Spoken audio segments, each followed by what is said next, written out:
As we begin, O Lord, we ask that the words of our mouths Thank you, God.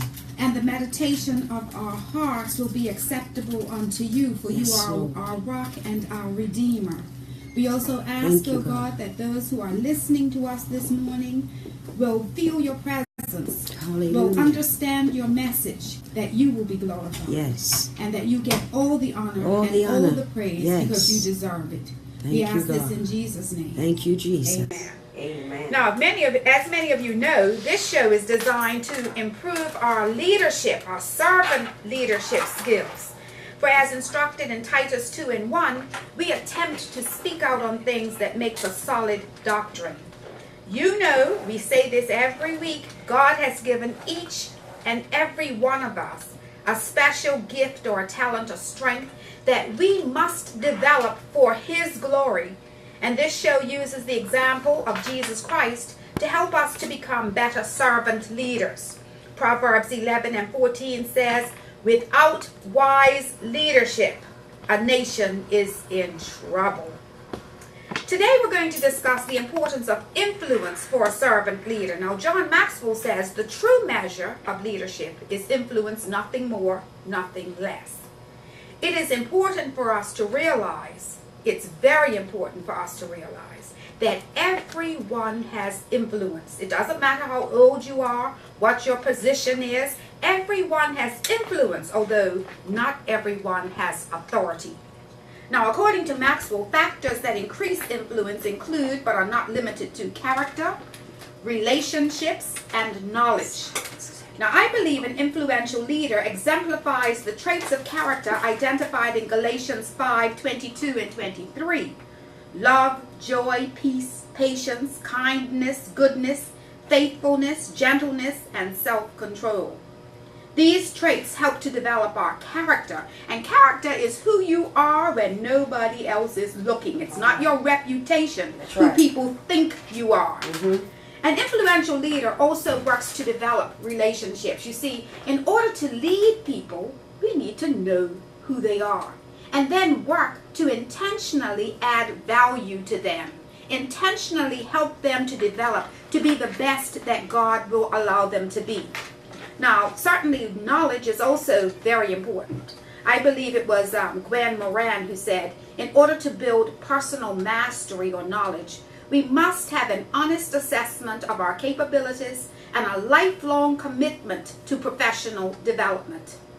Now, unfortunately, there are some in leadership positions who are there because of who they know, not what they know, and they sometimes lack the knowledge to do the job properly. Servant leaders, however, are encouraged to always prepare, for the Bible tells us, study to show ourselves approved. Mastery, says Moran, brings confidence and a greater capability to succeed. Now, in studio with me today is someone I've known for a very long time. I hope I don't make the mistake of calling her, as I usually do, by our friendship names. But we worked together at one point, and today she is demonstrating her influence in our community. And I speak of none other than Reverend Dr. Maria Seaman. Good morning, Reverend bless Seaman, and you. welcome to the Need to Lead. Thank you. It's wonderful to be here and glad to sit alongside of you this morning. Well, you know, as I was saying that prayer this morning, you could hear in the background Reverend Dr. Maria saying amen, and I said, people know who she is already, who my special guest is. I usually don't let them know until later on in the show, but that's fine. Now, Reverend Dr. Maria Seaman is the pastor of Shekinah Worship International Ministries, or SWIM. She's the founder and pastor. And at the age of 7, her mother led her in the sinner's prayer, and since that time she has ministered in Trinidad and Barbados, South Africa, Germany, England, and Kenya, and many places within the United States, which speaks of her character and her influence. Dr. Seaman is the founder and producer of Shekinah's 24-hour cable channel, SWIM TV, and she ministers the word each Thursday night on the Blessings Abound TV show on www.christfamilywomenschannel.org. Now, I'm sure she'll tell you all that later. And every Friday on Blessings Abound radio program on www.christianfamilyradio.com. Dr. Seaman also writes articles for an online magazine called IMAG, which is associated with the Christ Family radio program. And she's also the author of 5 books. And she's brought the books here with her today. She serves as a school chaplain at the Barclay Institute, and she visits 2 other primary schools regularly. And I remember when I was principal, yes. I remember, principal of Prospect Primary, we would always invite you, and even if we didn't invite you, you would come almost every Monday to assemblies and give encouragement to our children. So I thank you for that. Glad to do so. Amen. She is often called upon to speak to students across the island, and the local media often invites her to give her perspective concerning moral and spiritual issues that affect our community, and this speaks to her relationships. Dr. Seaman obtained her master's and doctoral degrees in Bible studies from Andersonville Theological Seminary, but she attributes her preaching and teaching style to her original vocation as a biology and science teacher for 19 years in the Bermuda school system, which speaks of her knowledge. Reverend Dr. Seaman is the second child to Mr. and Mrs. Raymond Russell Sr. She's married to Elder Kent Seaman, and they have 3 daughters. Her greatest mission in life is to raise her children to be God-fearing, Holy Ghost-filled Christian women. She believes that the safest place to be in this world is to be in the will of God, and her favorite scripture is Matthew 6:33, "But seek ye first the kingdom of God and his righteousness, and all these things shall be added unto you." And for those of you who know her, her signature expression is, "Blessings abound." Even if you don't know her, many of you have heard this. Every time you hear her speak, she says things like "blessings abound." Yes. Now, Reverend Dr. Seaman, many people think they know you because this is Bermuda, right? They've heard you on local radio. They've seen you on television, 24-hour television. Yes. And people, when we see people a lot, we kind of think we know everything about them, but there's a lot about you that we don't know. So I'm going to ask you this morning to tell our listeners a little bit more about yourself and what it was like for you growing up in Bermuda. I always like to ask that question because how you grew up sometimes helps define who you are, who you're going to become. Absolutely. I think when I think back to my childhood, I was very much a ponderer. I looked at people, just sort of studied how they moved, why they did what they did. I wouldn't speak. I was not a speaker at all. As a matter of fact, people are shocked at who I've become because I would just be in a crowd and looking. And so really it was that passive bystander trying to check out people, understand why they do, even very, very young, understand why do people do what they do. And so, it always reminds me to be mindful of the young people today, that we really don't know what they're taking in. And so we have to be careful as adults what we give out, because you've got some very inquisitive and pondering little ones who their character is being shaped by, people around them, what they see, what they hear, and how they take it into their little minds and begin to then develop who they are. And so I had a very, I would say, normal Bermudian childhood, loved the water, barefoot walking. I was at Loyal Hill growing up as a youngster, and so we would walk barefoot on the streets down to Devonshire Wharf. I liked fishing, liked to ride my bike on my own. I would ride, my dad at that time, he worked Holiday Inn back in the day when it was down St. George's. I would get on my bike here and there and just ride by myself. So as you can tell, a ponderer and a loner. Were you an only child? No, older sister, she's 8 years older than me, and then I had a younger brother, he's about 3 years younger than me, and a younger sister who's about 5 years younger than me. So, but I think of the bunch, as a child, I was the quietest one. And so, that was just me, observing. I've had many people on the show, and I always ask the question, what was it like for you growing up? Especially if they were in Bermuda, I want to know. And nobody on the show has ever mentioned that they walked around the country barefoot. It's and what I had came to my forgotten that heart. because Yeah. that's what we used to do. Yeah. All down on the rocks. And red wouldn't even burn us. I tried it. I tried it one day within the last year. I was like, how did I walk these streets like this as a child? But that's what we did in Bermuda. It's the Bermuda thing to do. You get a group and just take a walk.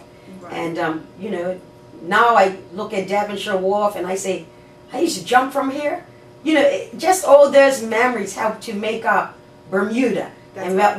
why I fall in love with Bermuda over and over and would not want to trade her in for another place. This is it. Do I we love see it. that as much anymore? Children roaming around the streets of Bermuda during, especially I during the don't summertime. think it's as prolific as it used to be, because there are so many other things that capture their attention. That was like an outing. Right. Today, you know, they've got so much, the children, to occupy their time that's actually indoors, that we're missing out on some of the Bermudian things. You know, get with the neighborhood children, there'll be about a dozen of us, Lloyd Hill, and you make your hopscotch. You know, you're playing all these games. I'm telling you, when we did Cowboys and Indians, I thought I was running for my life and I was not going to survive. I'm telling you. I'm telling Lisa you. reminded us last week about playing hopscotch and Yeah, jacks and what? red light and That's bluebird right. and I don't know if I ever Chasing. see anybody playing bluebird anymore or red light or I haven't seen it. no. But that stuff builds community, It builds does. relationship. It builds relationships. And you know what? It builds it in a uniquely Bermudian way. So we need to get back to that. So maybe Yeah. at your church at your next fun day, you're gonna have stuff like red light, hula hoops, playing Yeah. jacks, Put that you on. know, go-kart Put it racing. on the books. I know about the go-kart. They have to make them. Good, that's right. Old That's right. I school. made mine out of baby carriages. Remember Yeah, that? yeah, the wheels. That's right. Get the That's right. tin thing, and anyway, Yeah. you see, we're Bermuda. That's Bermuda. That's it. And But that's how have we to- relate. We have to let our children know what our legacy and what their heritage Absolutely, is. that's So true. Maybe give them a taste of what old Bermuda was like, and maybe in the future they'll do more. Yeah, it's Yeah. beautiful. Because as you said, it does build community. Now, where did you attend high school, and what were your strengths during those times? Well, I attended the Barclay Uh-huh. Institute, stressing the Barclay Okay. Institute, at a time when we earned our entrance. And for me, my strong point, now this is actually going to be interesting, my strong point was actually memorization. Ah, and let me speak Ah. to that for a minute. Mm. I remember inviting you when I was superintendent of the Sunday school, Yes. inviting yes. you to come and speak. And you spoke on Children's Day Mhm. at an 11 a.m. service. And I think this was one of your first speaking Sure. engagements, right? Sure. And because we were friends at Berkeley as teachers versus Yes. student, I didn't know you as a student. No. But I was struck by your character, and I invited you to come and speak to our young people. And I can never forget, I don't remember what passage it was in the Bible, Mm. but you were speaking from one chapter, and you memorized the entire chapter, because I picked up my Bible and tried to, and followed you, and I thought, oh my goodness, like where will somebody get the time to, you memorize the entire chapter? Do you still do stuff like that? I know there are a few chapters, the Psalms, probably it was Psalms 1. I But don't anyway, think it was the but Psalms, because I mean the Psalms Then are I'm deeper something. than I thought. Yeah, I this forgot. was not the Psalms. I can almost vouch for that. It Yeah. wasn't Psalms. Mm. And you memorized the whole chapter. Nice, nice. Wow. Well, I'll tell you what, that was my strength, Mm-hmm. right? Now, let me tell you that my strength became a weakness later, Mm-hmm. because you can memorize things doesn't mean you understand it. Right. And so when I got in college, this memorization thing backfired on me. I said, oh my gosh, I've got to understand this stuff. Right. And so, you know, we had to develop that. Once I developed that in college, then I did well. I struggled a teeny bit at the beginning, not doing as well as I wanted to do. But when I got that in my head, oh Maria, you have to understand this thing and not just commit it to memory.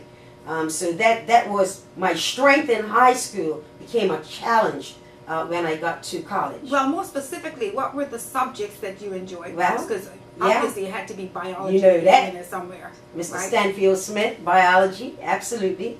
That was my strength. The sciences, I enjoyed Miss June Blades with chemistry.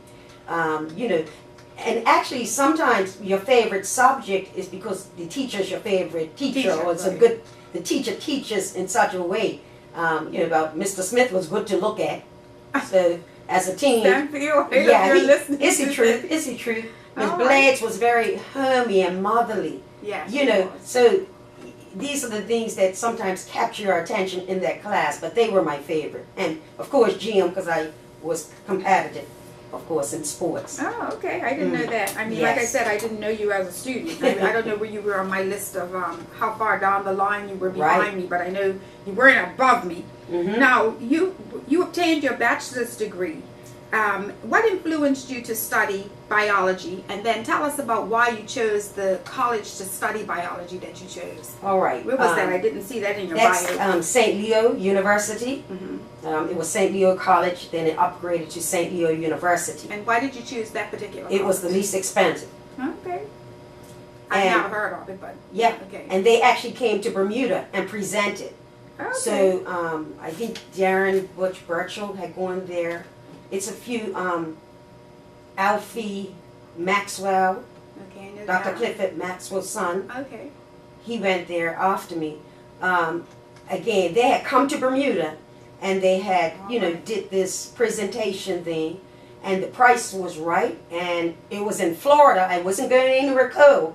I wasn't Okay. deep. I was like, I want to go somewhere where I'm not going to freeze because I'm from Bermuda. And so, and definitely they offered, most colleges do, the undergrad in, actually what I went to college for was to do medical technology. Now I had begun wanting to be a pediatrician. So that's Okay. biology.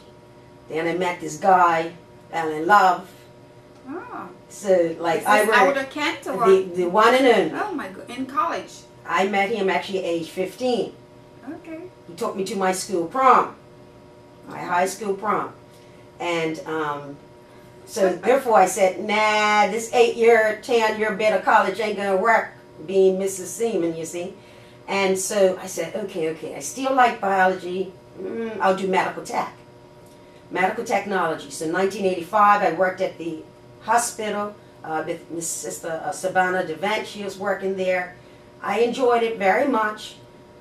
Yet when I went back to school, it was a small school, lots of islanders, it was great.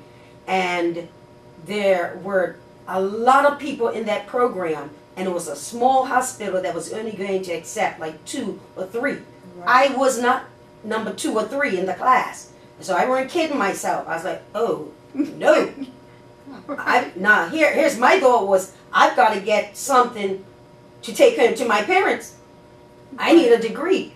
And so I happened to do this presentation, and my biology professor, Dr. George Doris, he said to me afterwards, he said, hey, Russell Seaman, you speak well. You ever thought of becoming a teacher? Now, I left there, and I said, that man's lost his mind. Because I am going to be in front of test tubes and centrifuge, and these things don't speak.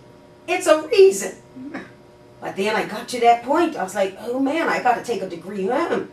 And so actually during my last year and a half, I did all of my teaching courses. So I actually did a pre-med degree and did teacher certification courses, and of course got licensed in the state of Florida. And so that's how we transitioned from doing medical technology. Now I'm in front of these students. I was not happy about it. I liked biology, but this wasn't going to be my vibe. So it was quite something the first few years. Really? Oh, it was quite, because then some of the children were like 3 years younger than me. Right. Okay. So I'm graduated 21, 22. I'm teaching some 18-year-olds. Yes. They're taller than me. I was at Warwick Secondary in 1987 with Dr. Norma Hendrickson was the principal. Did 1 year there. Then I went to Sands Secondary. So you That actually looked me followed up. me. I was at Oh, WorkSec yeah? as well. Yes, Uh-huh. I was at WorkSec from 1980, I think 79 to Ooh. 1987. Cool. Yes. So I went there. I did do 1 year as sort of a science teacher between Patrick Primary and Heron Bay. That was interesting.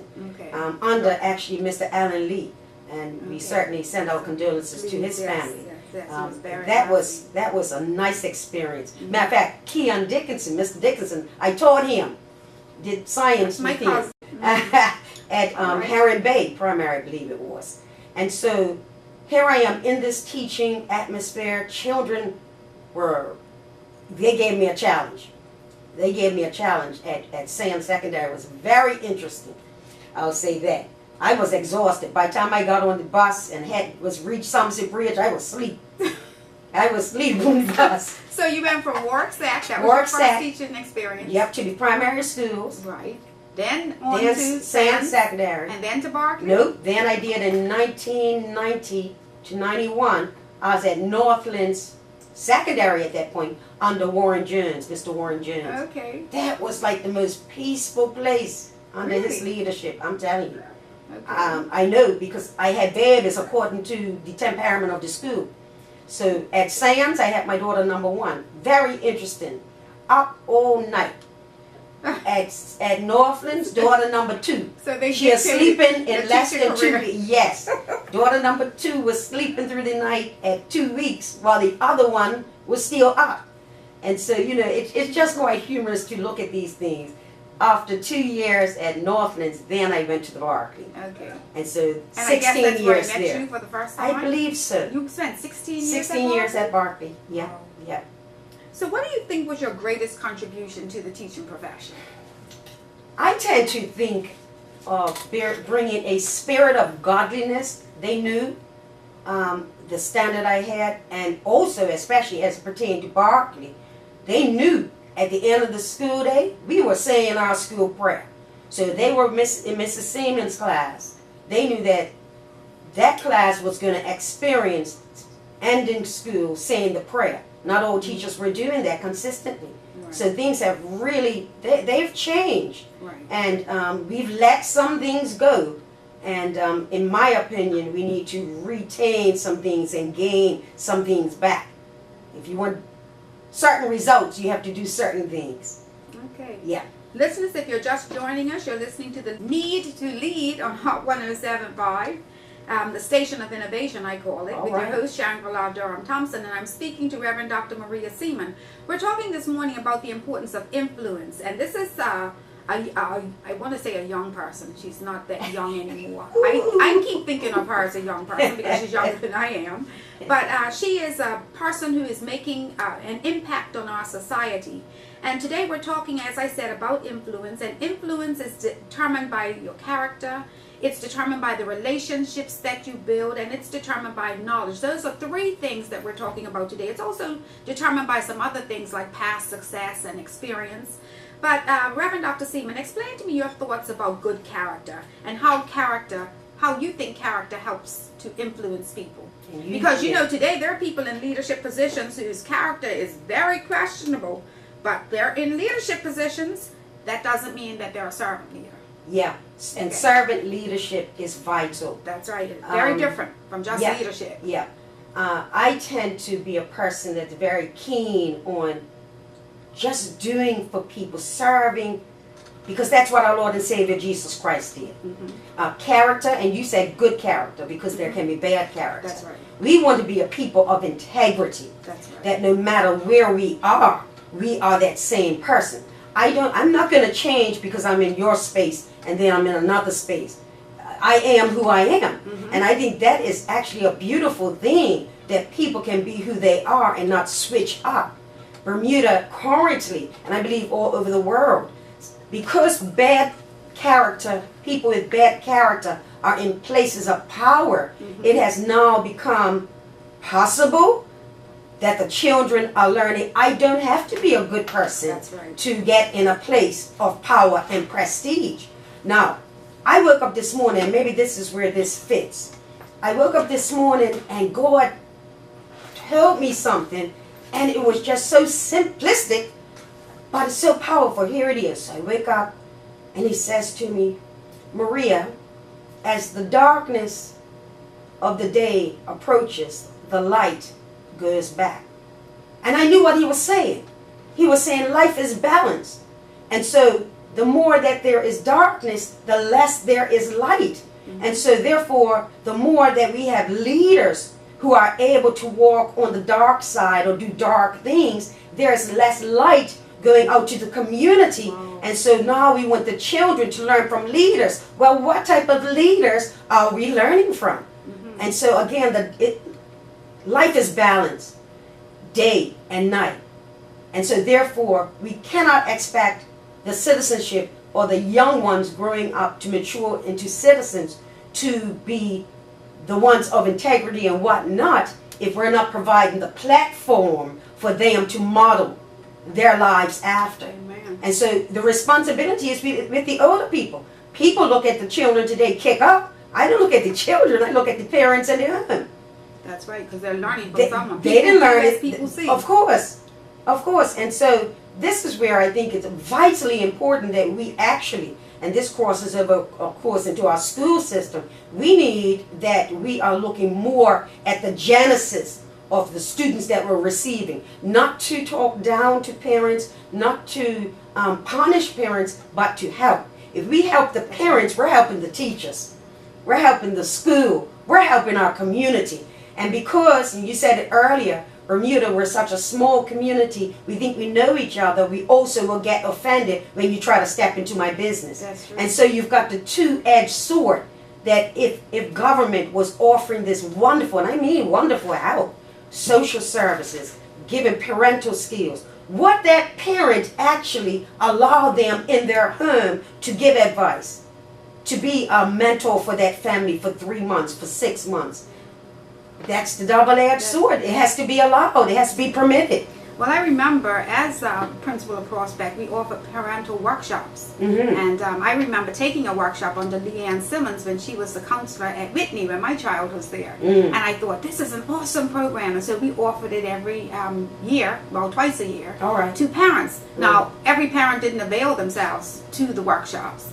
And I think sometimes there are opportunities out there to help people to grow and to build character, but they don't always take advantage of the opportunity. And this is where I become maybe the sort of the Joe Clark mentality.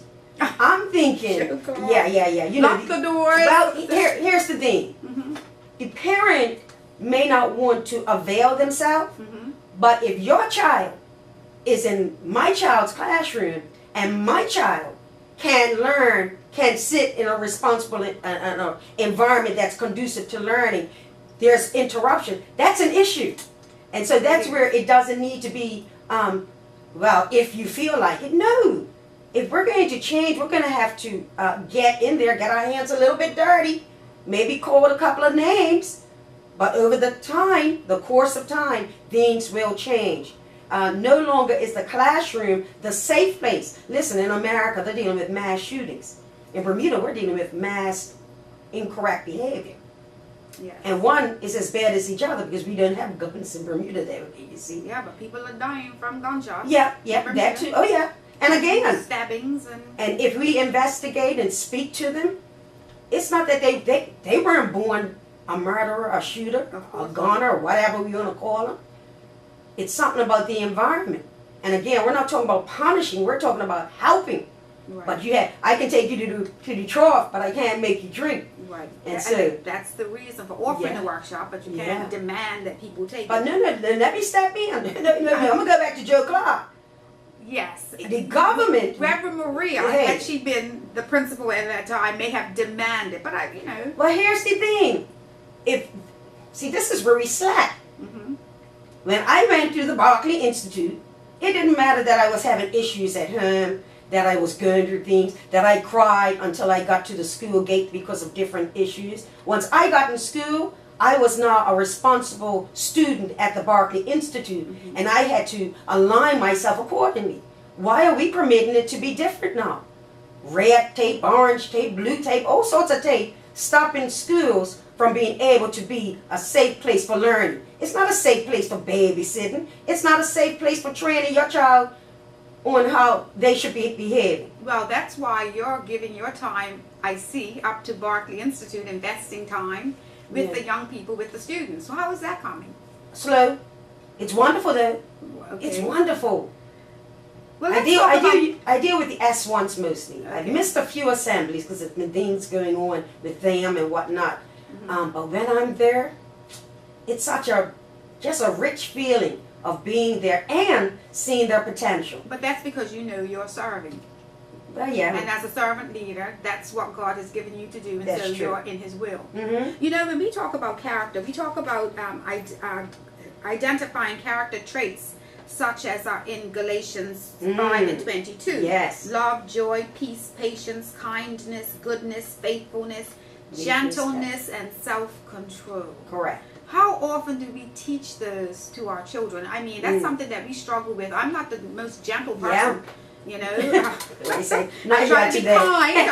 I try to be very kind. I'm not always peaceful, you know, but these are the qualities that God would like us to exemplify. And so if we follow those, I mean, what do you do in your church in regards to these kinds of character traits? How do you exemplify these with your congregation? I demonstrate it.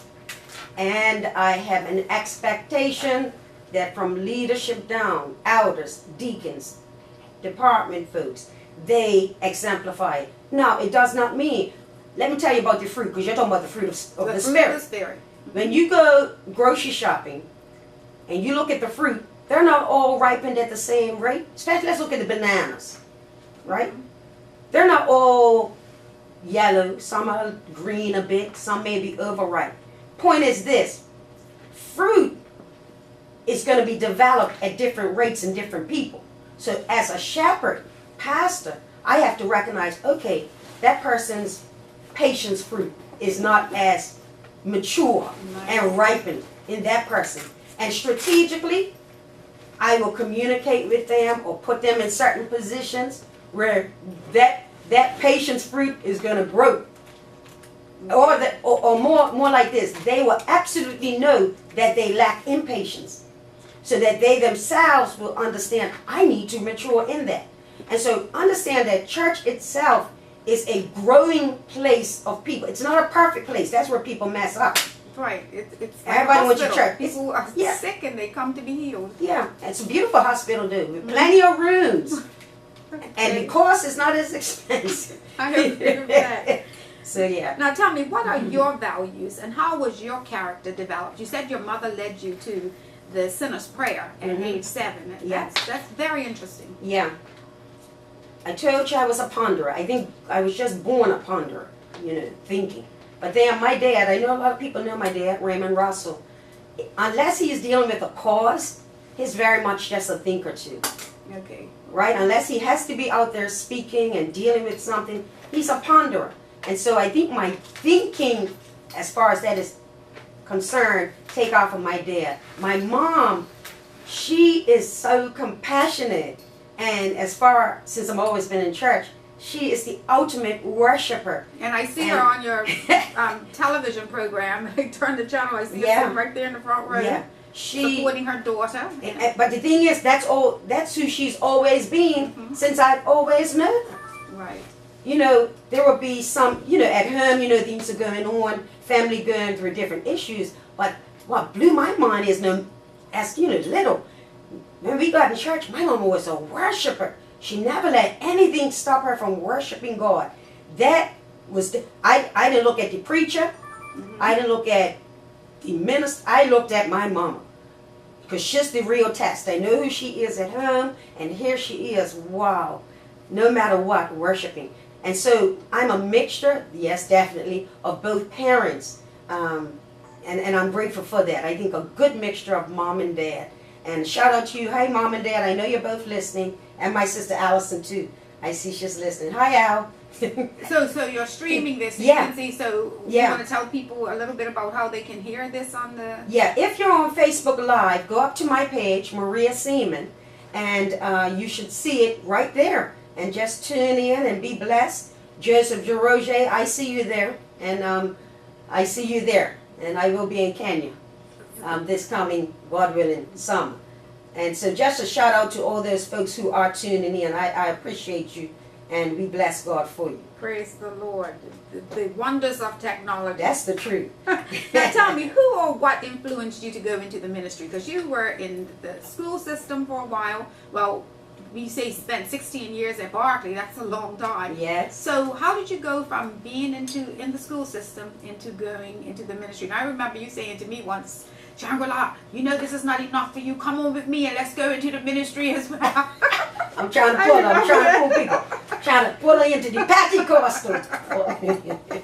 Okay, all right. So here's the key. Remember, I'm a ponderer.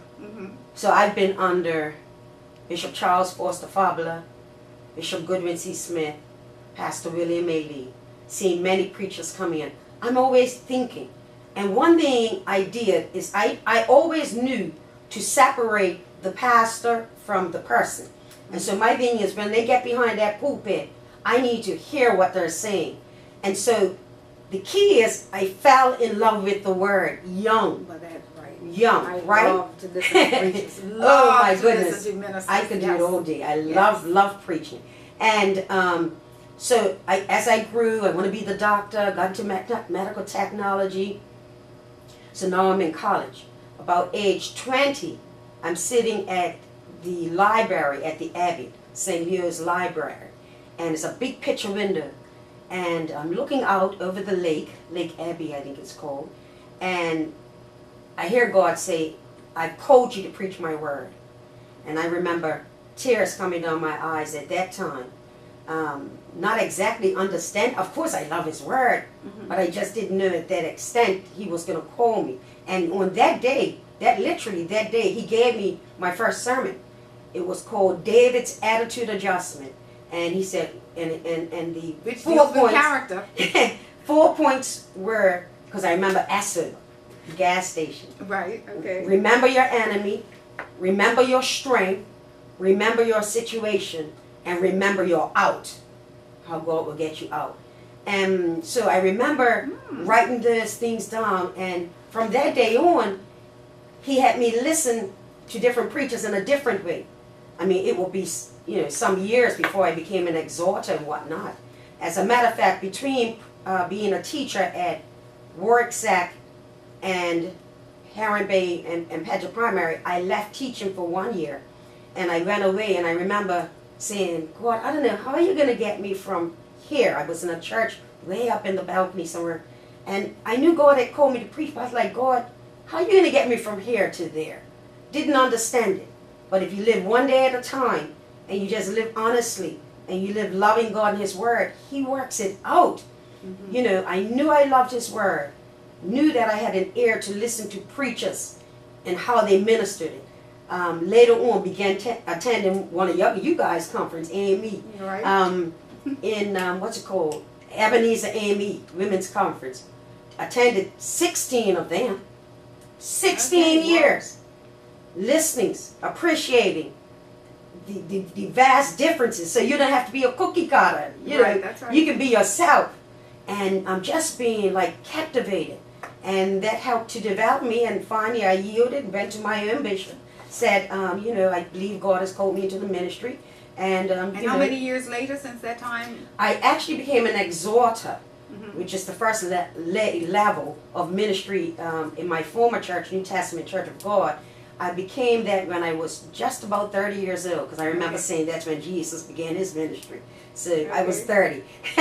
And from there, we went to being a licensed minister, island evangelist, where I actually started a radio program. So that got me speaking. By now, I'm in teaching a while, so I'm okay speaking. Right, Just thought, yes. I think some of my students said, when I teach, I sounded like I was preaching. All right. So I guess even they kind of got it. But, it's amazing how God brings it to pass, what he's called you to be. And I'm grateful for that. Okay, now an influential leader works to develop relationships. How do you develop relationships?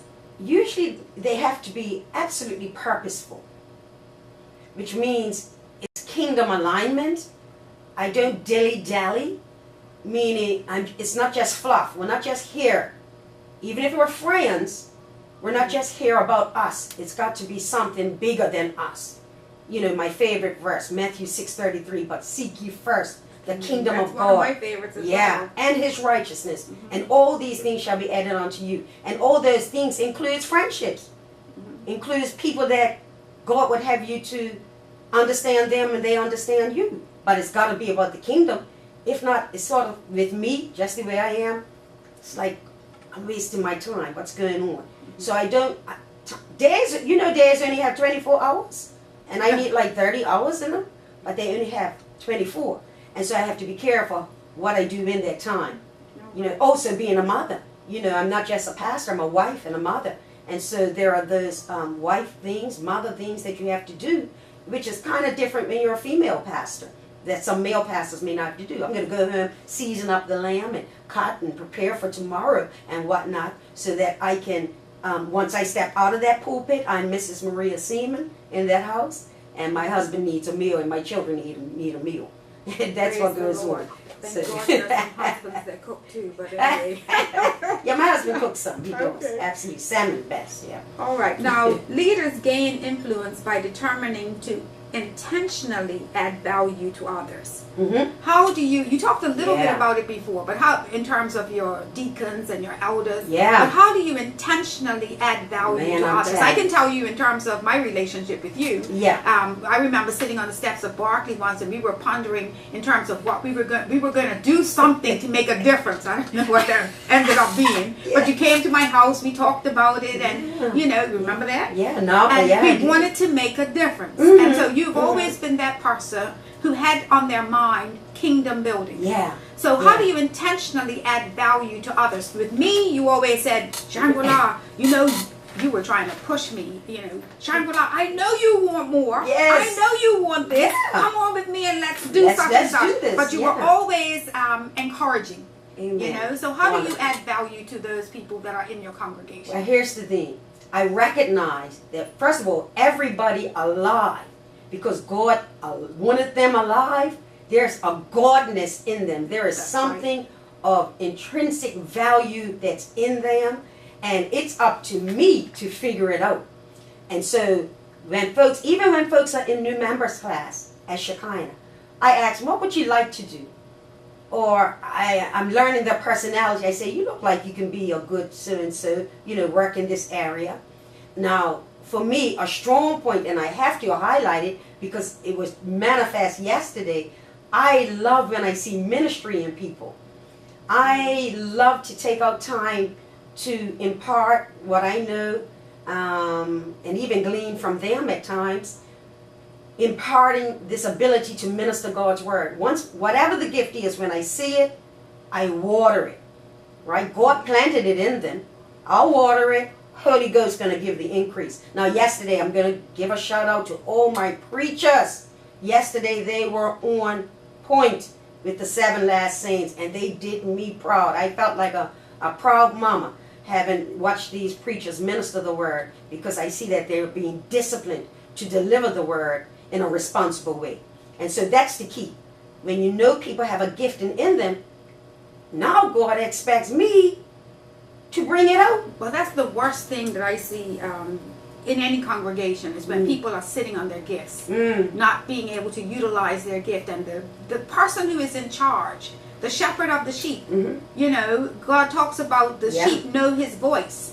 So when you know that the voice of God is speaking to you, and your job is to develop and take care of his sheep, then it is impossible for you to go astray if you are in God's word. Now, you have on camera today someone, and she's trying to stay on camera and be behind the scenes, but I was surprised when she came in with the cameras, and she says, I've been working with Dr. Seaman now for 16 years. 12. Almost 12 years. Almost 12 years? Yeah, okay. the church is 12 I said years to her, she did say that. I said, did you follow her from Barclay? She said, no, I didn't know her from Barclay. She's a Sands girl, too. This girl named Sharon Hayward. She said, you don't remember my communication with you? I said, Sharon Hayward. I looked at that name, and it didn't even, it didn't ring a bell. No, it didn't ring a bell, but I know Sharon Hayward. But Sharon Hayward is with your congregation, and you're using her. Maybe you can give some idea of how you utilize people and their strengths. Yeah. And Sharon's, I did not know, was with the camera. Yes. But I know her son is into music. He's one of the Hayward people, like Shine Hayward's nephew. You got it. And he is awesome. I don't know what he's doing. Maybe we have to interview him one day. And he's in our band, our he's swing in your band. Oh, yeah. Okay. He's All right. becoming a member. Okay, very nice. In April. All right. Next month, a couple of weeks or so. All right. So here's the thing. I began 2006. My first gathering, we gathered at a place. The second gathering is when Sharon Hayward showed up. And she ain't left since. And she has become an extremely valuable part of Shekinah Worship Center. She was the first person to begin videotaping my sermons. So we have sermons from nearly 12 years ago. I'll tell you what's funny. She would say, if she was on this camera, she would remind me of the time that I needed pouring water. I needed pouring water. And we went down Spittle Pond, and she had to climb over a fence to get me authentic pouring water. And it was great. It was for a sermon. Okay. Because it was, I think it was Naaman when he had to go in the water, and it was dirty. And this was dirty water. I want to That's right. We even saw the tadpoles in the water. This was authentic. And of course, being a science teacher, for every sermon that I minister at Shekinah on a Sunday, and most of them overseas, I have props. There are items. Elder Sharon Hayward is in charge of getting my items. They've gotten much easier. I have not required. She's over there laughing. They've gotten much easier since me having to ask this member of mine to stand to climb over a fence to get water. And we've had some doozies. We've borrowed things from shops and cradles, and it's just a beautiful thing. And that's the gift that she is. Incredible. You know, that God will plant somebody with the ability to be able to get the items. She will be more effective than me, because then I get kind of shy a bit. I still do. And really? she'll just hook the sister up. So Well, that's good. This leads us into our next question. But again, listeners, if you're just joining us, you're listening to Hot 107.5, The Need to Lead, on the Station of Innovation. And I give a shout out this morning also to Glenn Blakeney, yes. A wonderful individual who helps people to help others. Amen. And so we're talking about building character. Now, we know that the right people are those who can be trusted to inform us of our blind spots. And you talk about Sharon Hayward. You know, sometimes leaders get into positions and they think that, but I don't say they think they know everything, but they don't want anyone to tell them what they don't know. But because you have a blind spot, sometimes you need individuals who are going to give you information, especially if you're building character. Yes. We're talking about building character. Correct. And building character means you want feedback. Absolutely. So who do you find in your congregation that or in life that will help you to identify those blind spots that we all have? Yeah. First, early on in life, it's always been my parents. All right. Then I would say being in a marriage, it lets me know my blind spots. I got married, I was 2 days 20 when I got married. I was 19 the week I got married. Turned 20 on Thursday, got married on the Saturday. That means that there has been a huge amount of maturity and development. And so therefore, marriage has trained me. I've become a different person as you matriculate through college. All that type of stuff can risk a marriage. So we thank God for being capped.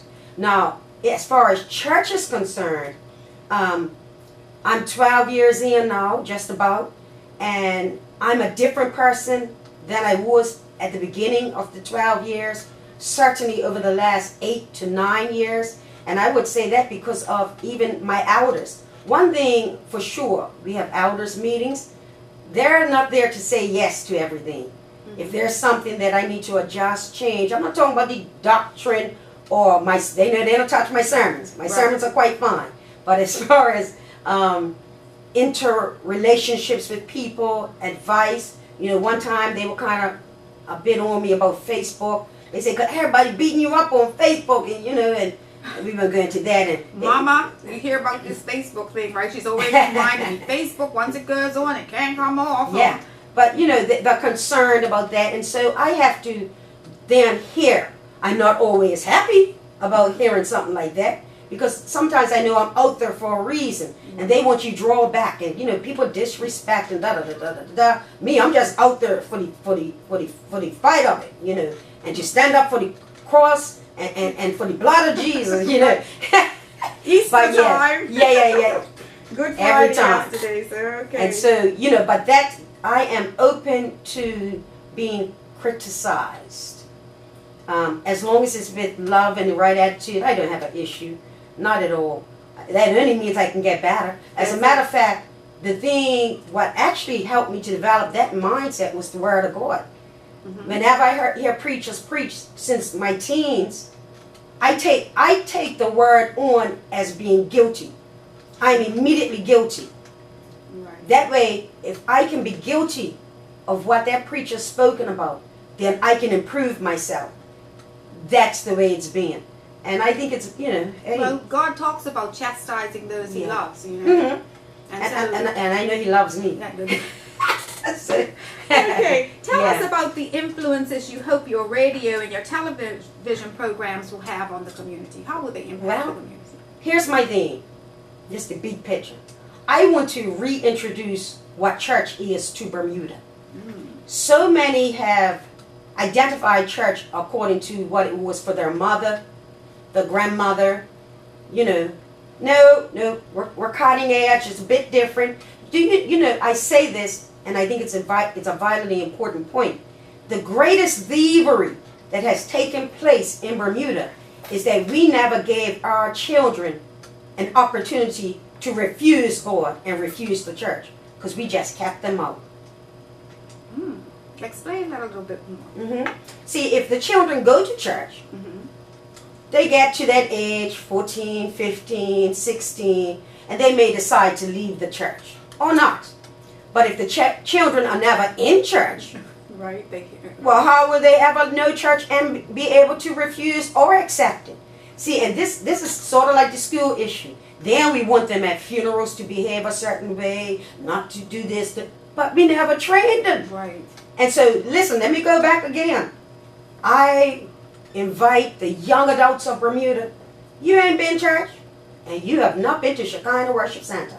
Come and experience it for yourself. We're cutting edge, and if you have a gift or a talent, I see ministries in you, we're going to develop you. We are going to empower you. That's what church is about. It's not about becoming a yes member under a new overseer called a pastor. All right? So It's there are more so liberating. I go to different congregations, and I notice that there are very few children in many of the churches.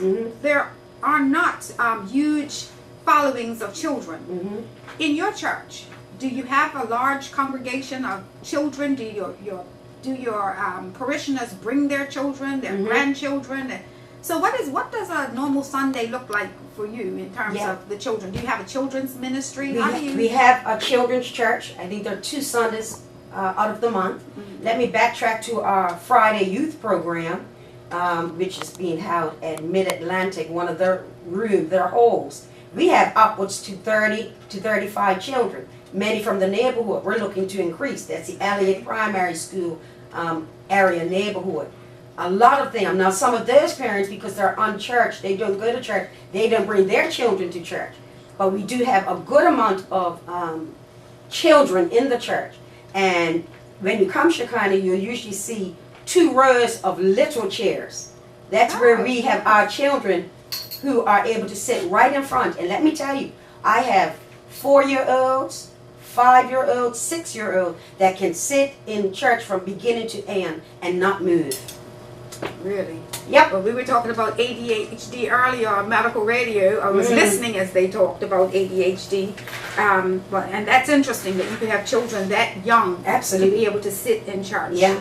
Hopefully they're enjoying church. They're just I said this is Shekinah. What are you talking about? Why do you think they can sit there? This is Okay. Shekinah. Absolutely. Now, servant leadership is measured by the number of people you serve. Okay? Tell us a little bit more about your service to others. I mean, you're serving all over the place, but just highlight some of the areas in which you serve. You did mention it, and once I step outside of the pulpit, you're serving to Bermuda. So when schools call on you, you're there. We've got the 3 regular schools, Prospect Primary on Monday. Thursday now is Barkley. It used to be Tuesday. Fridays, it's Victor Scott Primary. I've been, just in the last few weeks, Tatum, TNT. Tatum, Yeah, changed up. TNT, Tatum. They called me in. Matter of fact, I think they want me back after the holiday. Well, sometimes together we're trying to start an interact group with them. All right, good stuff, good stuff. My thing is just be available. People may think, oh, Pastor Seaman just wants to be interviewed by the news. Not necessarily. Once I get a call from a news person, I'm like, no, really? There's no other pastor that can answer? And then I straighten myself up and I say, you are serving. God has called you to serve, so go and speak. Go and speak what thus said the Lord. I avail myself. We have different ministries in the church. You've got youth programs. You've got to the rest homes. You've got members that go. There are so many different areas of serving the whole community. And the main thing is availing yourself. People want to get advice. Some people in the UK, different people. You're just there, always giving. And because you're on social media, they know you're always there. Right. I'm doing 2 and 3 things at a time. People think I'm just on media.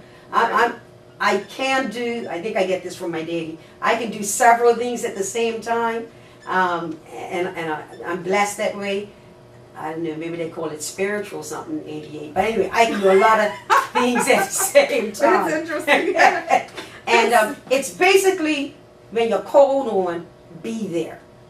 And sometimes it's not going to be easy, because you're going to be the recipient at times of some harsh comments. People who don't sit down. And that with helps you. build character as well. Yeah. It does. It also helps to build. It helps to build character. Build character because it proves you are about the cause. That's right. Because no matter what, you're going to state what you have to state and stand where you have to stand. And so we're a church. I don't work by myself as an individual. Certainly, let me say this: doing the 24-hour TV program, there's not a time I'm not busy working on commercials, editing, footage, 5 cameras. I have to put that all together, working, get it ready for TV. Anything on TV has come from this pastor. I'm blessed to be able to do so. It's a lot of work. And so there's not a lot of downtime unless I get off the island itself. Well, talking about get off the island, I'm going to just interrupt. We're running out of time. But we noticed that you've spoken in numerous countries, including Kenya, and you gave a shout out to someone there. Mm-hmm. But tell us about your greatest speaking experiences. And being in the Word of God, your ministry has taken you all around the world. Mm-hmm. What has been your favorite speaking engagement?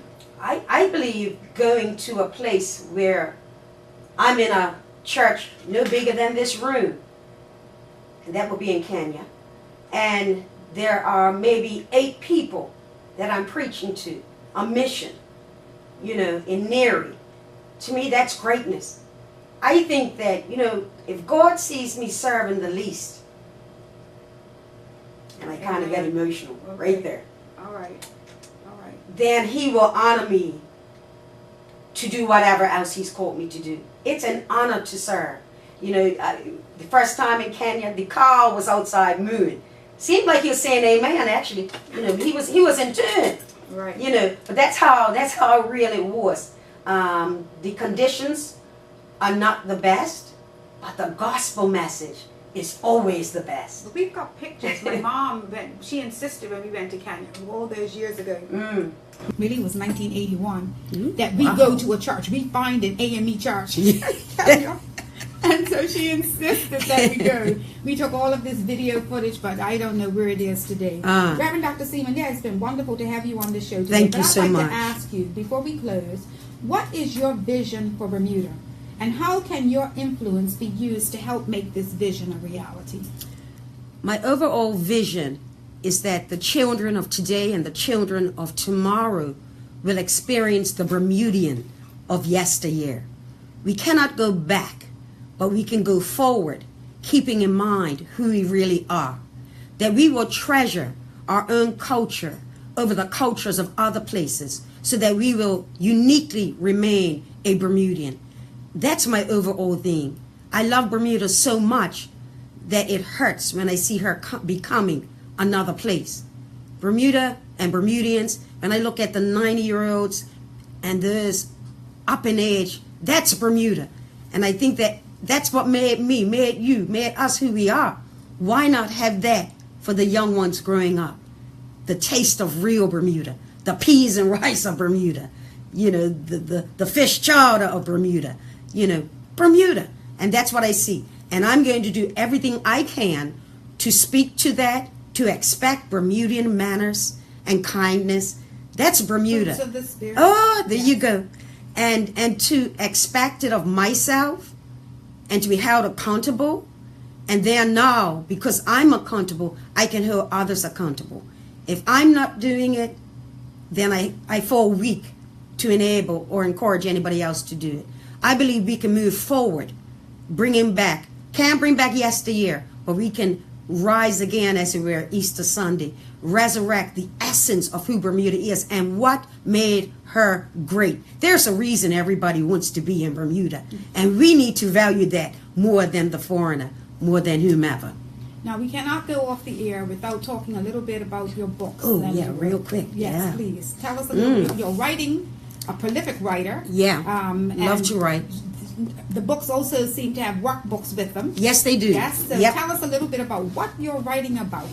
What is this about? Yeah, so what I found is, and I think old preachers go this way, your greatest challenges become your greatest testimonies. I had trouble conceiving in the womb. Immense troubles, miscarriages, all types. And out of that, I fell in love, of course, with trying to understand why as a biologist, Christian all my life, am I suffering with my womb? You know, and it took a while. It was about 3 years of treatments and different things, and I finally let go. I said, God, we'll adopt. And we actually became foster parents. Okay. Because I really was sure I was not going to have a child. Of course, that's the time when I gave it over to God. I said, God, look, your will be done. I'm through. I'm through. And that's actually when we end up conceiving our firstborn daughter. And so out of that pain, I know the intimacy of the womb, the safeness, that place that holds developing life. And so now I really look at everything like a womb. This place is a womb, birthing this program. School, the classroom is a womb. That's why I'm finicky about it. Where children should be safe, where nothing toxic should be there, and their minds can be developed. Well, that's how I think. And so therefore I've written 3 books, and I'm on my 4th book. I will finish it by August, prayerfully. That's going to be different because it's going to deal with the male womb. But here we go. Let me list this to give you a taste of wombs. There are 7 wombs in existence.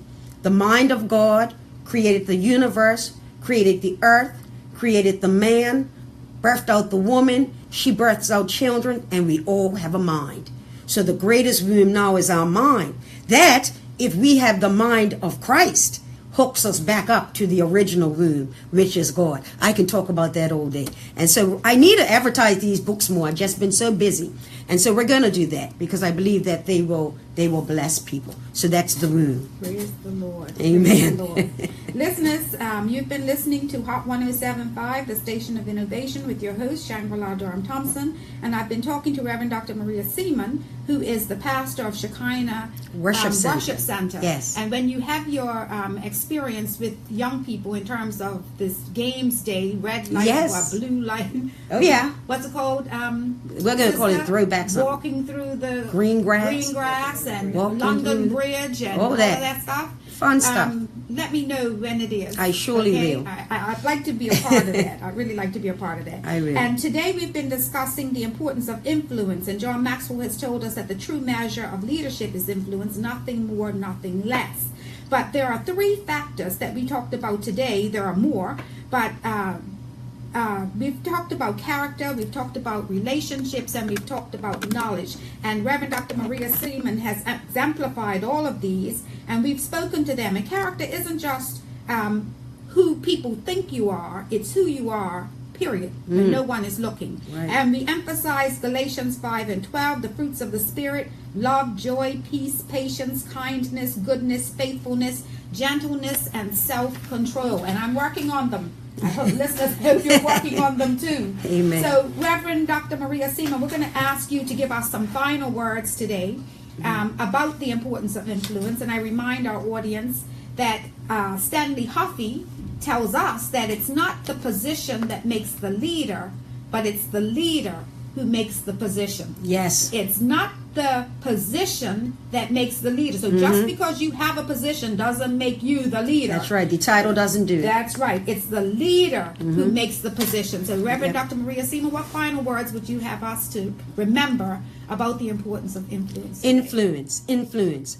How you can speak to a people, be it your own family, your neighborhood, Bermuda, the society, how you can speak in such a way that you end up living on after you've gone. That's influence.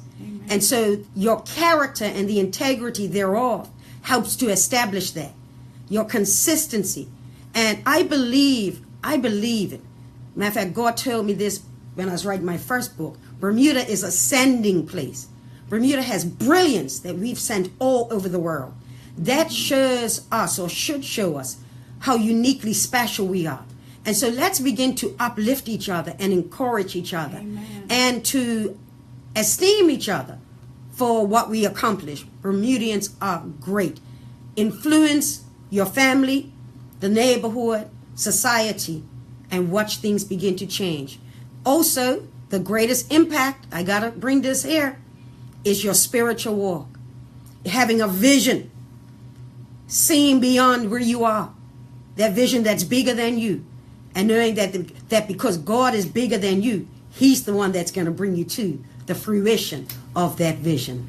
There you have it, everyone. Remember to listen again next week to The Need to Lead. Today we've talked about influence with Reverend Dr. Maria Seaman. Reverend Dr. Maria Seaman, we give you honor. Blessings to you, Doc. Thank you for Blessings, taking the time Doc. to be here this Saturday. And we Yeah. ask that God will continue to bless you and Thank use you. you in a Thank you. very real way. Thank And you. hopefully others will understand the importance of character, good Amen. character.